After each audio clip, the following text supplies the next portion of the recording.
false flag operations, you attack your own people, you blame another country or another group that you already had reasons to want to attack. Hitler did this when he was ready to attack Poland. That's how World War II got started. Japan did it when they were ready to attack Manchuria. But is there another reason for bombing Afghanistan? With worldwide demand for oil increasing and some of the Gulf states looking very vulnerable, the U.S. is desperate to tap the oil fields of Kazakhstan and other central states. And as ITN's economic correspondent Lian Halligan now explains, Afghanistan is key when it comes to moving that oil to the West. So where does it all come from? Saudi Arabia, of course, is the biggest exporter, over 7 million barrels every day. Iran, Iraq and Kuwait are big players too.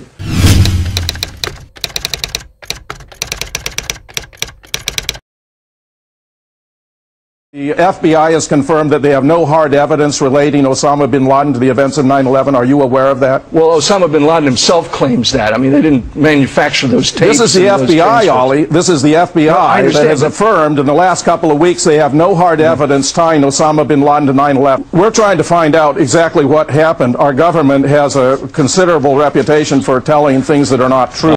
We have not seen one piece of evidence that links Osama bin Laden and the Taliban directly to the planning stages of September 11th. And the time that flight ever left the U.S., we knew, A, for a fact, Osama bin Laden had nothing to do with it, and B, the people on that flight had no information pertinent to the investigation. The government released a tape, allegedly of bin Laden confessing to the attacks of September 11th, which they claim to find in a house in Kandahar, Afghanistan. Except there's a number of things wrong with this tape. The tape itself is of very poor quality. And 2, the man in the video looks and acts nothing like bin Laden. Compare this video to 4 other pictures of bin Laden. Does anybody else see a problem here?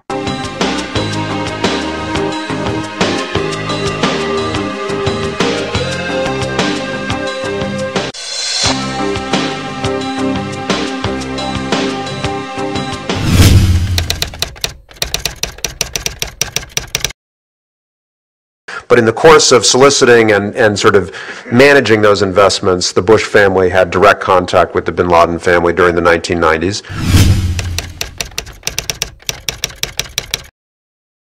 First of all, that's not true with us and bin Laden. But let's look at the facts. He worked for Ronald Reagan. He was loyal to him. He worked for George H.W. Bush. He was loyal to him. He worked for me, and he was loyal to me. He worked for President Bush. He was loyal to him. They downgraded him and the terrorist operation. War on terrorism, which is the main justification for waging a war of conquest, which is clearly acknowledged in military and national security documents. That war on terrorism is fabricated. The government has never even tried to prove it's a OBL story. It's a fiction. The 9/11 Commission never tried to prove it. You cannot prove a lie. There's your problem. The 9/11 hijackers are alive and well. That's according to the chief of Japan's Democratic Party, who says 9/11 is a hoax. So what about the hijackers? It's the funniest thing, but at least 9 of them are still alive.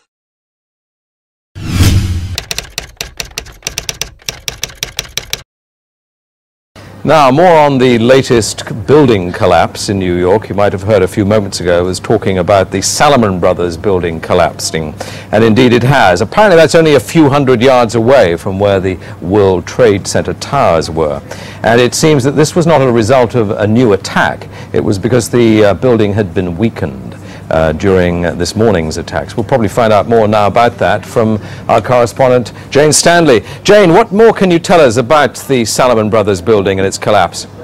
As you can see behind me, the Trade Center appears to be still burning. We see these huge clouds of smoke and ash, and we know that behind that there's an empty piece of what was a very familiar New York skyline, a symbol of the financial prosperity of this city. But हमने इस building को इस तरीके से design किया कि किसी भी हिस्से पे अगर बोइंग 707 टकराए तो उसका असर नहीं होगा। ये बिल्डिंग अनेक जेट लाइनर्स के हमले को बर्दाश्त करने की ताकत रखती थी।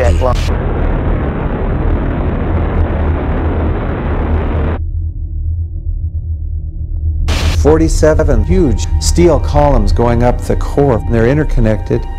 How do you get them to fail simultaneously so the core disappeared? It looks like those core columns were cut." अब तक कोई भी बिल्डिंग आग से बर्बाद नहीं हुई थी। वर्ल्ड ट्रेड सेंटर की जांच एक बनी बनाई कहानी है।